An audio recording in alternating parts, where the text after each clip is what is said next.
So, ito na mga Lodi, update tayo sa Athene Network. Ito yung sinasabi niya, nag-stop na ako dito kasi akala ko scam. Ang dami niya kasing public sale, di ba? Private sale, public sale. Hindi ko na nga kwanto, minamind. Pero ngayon, meron silang update. Na-receive ko lang yung message nila. Na, ayan o, Bitmart, pero nung una, MEX, listing na siya. So, listing na bukas sa MEX, mga Lodi, ayan.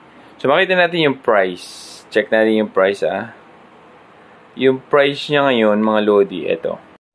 So, ayan yung price ng Athene, 0.14. Okay, so, meron ata akong mga 5,000 dito. 5,500. So, mga $781.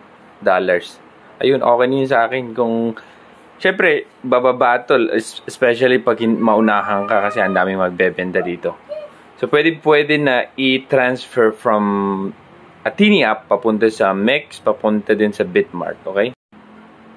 So, ito siya. Okay, hindi ko pa ginawa, pero pinicturean ko lang. Ayan, may ATN. At yung balance mo, i-max mo, make sure, sa network kasi ng Ethereum to, so medyo malaki-laki yung fee. Yung wallet nilagay mo dito, yung wallet dun sa MEX, okay? Sa akin, MEX. Ayan. So, paano i-check? Punta kayo dun sa MEX, kumbaga, di ba? Punta kayo dun sa my wallet, i-search nyo, tapos deposit. I-search nyo ang ATN, ayan, magpapakita, Athena, ito siya. Athena, ito siya. Paano ba yan? Yan. Athene Network, itap nyo lang yan, tapos magpapakita na, kunin yung address niya. Ayan siya, okay? So, yan, Ethereum siya. Yan yung deposit address na kung saan ipipage nyo dun sa Athene application. Ayan, dito nyo ipipaste, mga Lodi. Wallet address, dito nyo ilalagay, okay? Yung wallet dun sa MEX. Same thing yung process sa Bitmart.